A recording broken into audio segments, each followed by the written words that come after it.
Bismillahirrahmanirrahim. Assalamualaikum warahmatullahi wabarakatuh. Alhamdulillah rabbil alamin alladzi hadana wa wafaqana li ta'limil Qur'anil azim. Wassalatu wassalamu ala sayyidina wa maulana Muhammadin al-amin al-qail khairukum man ta'allama al-Qur'an wa 'allama. Wa ala alihi wa sahbihi wa man tabi'a hudahu ila yaumiddin amma ba'du. Pemirsa dan hadirin dan rahmat Allah Subhanahu wa taala, berjumpa lagi dengan saya Saiful Rijal dalam kajian ilmu tajwid, yaitu tentang bahasan mengenai sifatul huruf dengan menggunakan kitab yang berjudul Al-Manhajut Ta'alimi li Makhariji wa Sifatil Huruf, metode praktis belajar makharijul huruf beserta sifatnya. Pemirsa dan hadirin dan rahmat Allah Subhanahu wa taala, pada pertemuan kali ini kita akan membahas mengenai sifatul huruf yang tidak memiliki lawan, atau sifatul huruf yang tidak mempunyai lawan, yang mana pada episode yang sebelumnya sudah kita sampaikan mengenai sifatul huruf yang terbagi menjadi dua, yaitu sifatul huruf yang mempunyai lawan atau sifatul huruf yang memiliki lawan, dan yang kedua sifatul huruf yang tidak mempunyai lawan. Pemirsa dan hadirin yang dirahmati Allah Subhanahu wa taala, sifatul huruf yang mempunyai lawan, yaitu pada intinya sifatul huruf itu ada 17. Pertama, sifatul huruf yang memiliki lawan berjumlah 10 sifat, yaitu diantaranya jahar lawannya hamas, syiddah lawannya rikhwah. Di antara syiddah dan rikhwah ada tengah-tengah, yaitu namanya tawassud atau bainiyah, baina syiddah war rikhwah. Kemudian selanjutnya adalah isti'la lawannya istifal, itbaq lawannya infitah, dan idlaq lawannya ismat. Itu adalah sifatul huruf yang memiliki lawan. Kemudian kita akan membahas sifat yang kedua, yaitu sifat yang tidak memiliki lawan yang berjumlah 17. Akan kita bahas, yaitu diantaranya adalah safir, qalqalah, layyin, inhiraf, takrir, istitalah, dan tafashi. Sebelum kita masuk kepada tema pembahasan, yaitu mengenai sifatul huruf yang tidak memiliki lawan, yaitu adalah sifat safir, kami akan membacakan mengenai syair tentang sifatul huruf, mulai dari sifat safir sampai ke tafashi, yang berbunyi: safir zain sin sad itu hurufnya, sedang safir itu siul artinya, qalqalah qadbu jadin itu hurufnya, sedang qalqalah mantul artinya, layyin itu lunak au ay contohnya, layyin itu lunak sebagai artinya, inhiraf lam ra itu hurufnya, sedang inhiraf condong artinya, takrir mengulang itu artinya, sedang ra itu ialah hurufnya, istitalah memanjang itu artinya, sedang dad itu ialah hurufnya, tafashi meluas itu artinya, sedang shin itu ialah hurufnya, tafashi meluas itu artinya, sedang shin itu ialah hurufnya. Pemirsa dan hadirin yang dirahmati Allah Subhanahu wa taala, itu tadi adalah bunyi daripada sifatul huruf yang tidak memiliki lawan. Langsung kepada tema pembahasan, yaitu mengenai sifat safir. Safir yaitu artinya adalah suara siulan dalam bibir, atau bisa kita artikan adalah desisan. Sedangkan safir sendiri mempunyai, yang keluar dari safir itu ini adalah ada 3 huruf.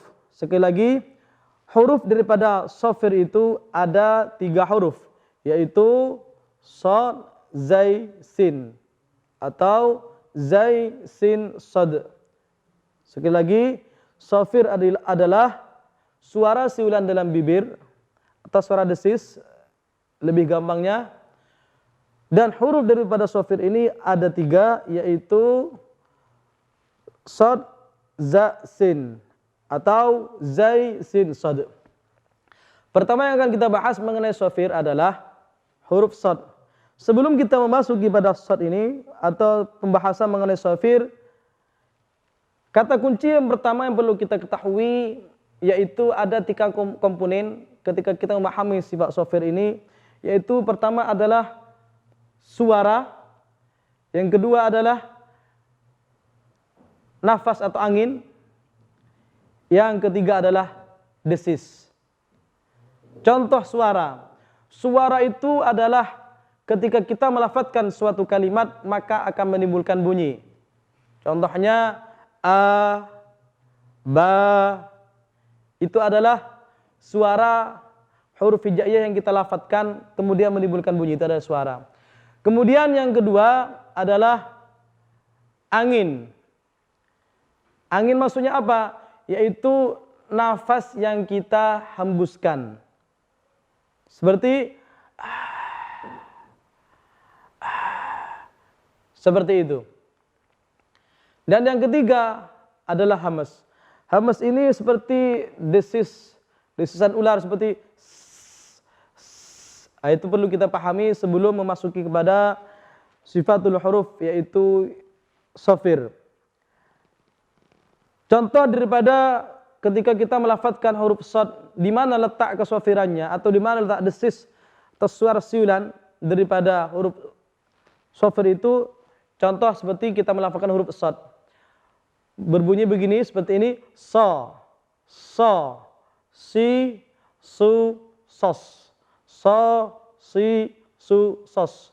Di mana letak daripada shofir itu sendiri? Yaitu letak sebelum kita memasuki kepada huruf yang dituju. Shad masalan. Shofirnya ketika kita melafazkan itu adalah shofir. Desisan. So, seperti itu. Si, su, sos. Itu dimaksud daripada shofir pada huruf shad. Contoh kita membaca ayat seperti surah Al-Asr yang berbunyi Bismillahirrahmanirrahim wal asr. Ketika sukun wal asr, asr. Atau kita wasalkan wal asr. Wal asr. Seperti itu. Bukan wal asr. Wal asr. Bukan seperti itu. Kalau kita wasalkan wal asri innal insana lafi khusrin illa alladzina amanu wa 'amilus salihati wa tawasaw bil haqqi wa tawasaw bis sabr. Jadi seperti itu maksud daripada shofir pada huruf shad. Jadi sekali lagi shofir pada huruf shad ini yaitu sebelum kita memasuki hurufnya keluarkanlah namanya desis pertama kali. So. Latihan melafadzkan huruf shad ketika shofir. Sama halnya dengan latihan mengucapkan huruf hijaiyah. So, si, su, sos. Su, so, ni, sos, na, minal, mus, ni, ma, si, so, ni, so. Itu yang dimaksud daripada shofir yang terletak pada huruf shad. Contoh yang lainnya. Was-sadiqina. Kami ulangi. Was-sadiqina. Letak daripada huruf daripada desis itu tadi ketika kita memasuki huruf was-so. Sebelum so-nya itu dimaksud daripada desis itu sendiri. Was-sadiqina suhufa ashabul yamin. Ashabul yamin. Itu maksud daripada huruf shofir yaitu shad. Kemudian huruf yang selanjutnya yaitu huruf sin. Huruf sin sama halnya daripada huruf shad tadi, yaitu desisnya sebelum masuk kepada huruf tersebut. Si, sa, ini masuk pada bahasa shafir. Sa, si, su. Sa, si, su. Sa, si, su, sas. Su, san, sani, sasna minal musni masi, sani, sa. Contohnya, wasyamsi wal duhaha. Wasyamsi wal duhaha. Jadi seperti itu maksud daripada huruf sin. Atau simahum subata basqatan. Simahum subata basqatan. Itu maksud daripada sifat shafir yang terletak pada huruf sin. Jadi sekali lagi kami ulangi, huruf sin shafirnya sebelum memasuki pada huruf tersebut. Jadi di mana letak kedesisannya itu? Desisnya sa, sa, sa, bukan pas sa, beda lagi nanti pembahasannya. Itu sebelumnya sa, sa. Nah, itu maksud daripada sifat daripada huruf sin yang terletak pada sifat shafir. Atau contoh lainnya, yahsabu anna malahu akhladah. Yahsabu, yahsabu, sabu. Ada seperti itu. Atau kita baca basmalah. Bismillahirrahmanirrahim. Di bismillah, bismillah, bismillahirrahmanirrahim. Itu yang dimaksud dengan shafir pada huruf sin. Kemudian huruf yang selanjutnya, huruf yang nomor 3 adalah huruf za atau zai. Huruf za dan za ini sama halnya dengan shad dan sin yang tadi. Za, za, za, za, itu desisnya shafir. Za, za, zi, zu, zaz. Zuzan, zani, zazna minal muzni mazizan, zani, za. Inna anzalnahu fi lailatul qadr. Jadi seperti itu. Atau idza zulzilatil ardu zilzalaha. Contohnya itu. Contoh daripada huruf za. Kami ulangi. Inna anzalnahu fi lailatul qadr. Tahu? Idza zulzilatil ardu zilzalaha. Pemirsa dan TV dari rahmat Allah Subhanahu wa taala, itu tadi contoh daripada sifat shafir, yaitu sifat yang tidak memiliki lawan. Kemudian berlanjut kepada sifatul huruf yang kedua daripada tidak mempunyai lawan, yaitu qalqalah. Huruf qalqalah ada 5, yaitu yang terkumpul dalam lafaz yang berbunyi qat bujadin. Qat bujadin. Qaf, ta, ba, jim, dal. Qaf, ta, ba, jim, dal. Jadi akan kita bahas pertama, perlu diketahui huruf qalqalah yaitu huruf yang mempunyai pantulan baik ketika sukun atau diwaqafkan. Jadi huruf qalqalah ini berlaku ketika huruf yang 5 ini berharokat sukun atau kita sukunkan atau dimatikan. Contohnya baqa, qala, yaqulu. Kalau enggak kita sukunkan maka bukan qalqalah namanya. Kita mengambil pada huruf qaf daripada huruf qalqalah. Khalaqal insana min 'alaq. Seperti itu.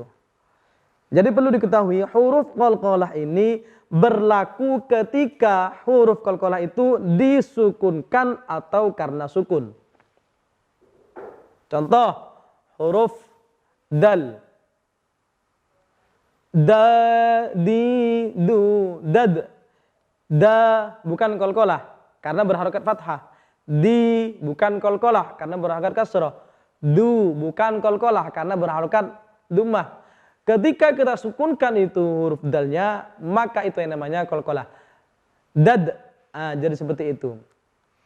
Perlu diketahui, huruf qalqalah ini memantul dengan sendirinya, bukan dipantulkan. Seperti pada umumnya kalau kita contoh qalqalah, kita baca surah Al-Ikhlas.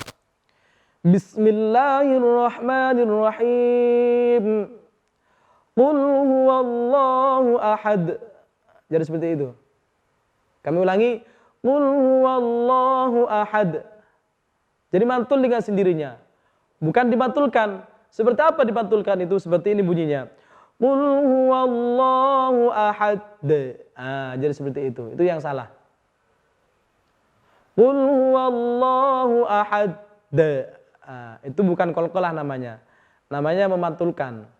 Sekali lagi qalqalah itu berfungsi ketika huruf yang 5 yaitu qaf, ta, ba, jim, dal ini berharokat sukun atau di akhir kalimat. Jadi seperti itu. Qalqalah daripada huruf dal tadi. Kemudian pemirsa adalah hadirin dari mata Allah Subhanahu wa taala.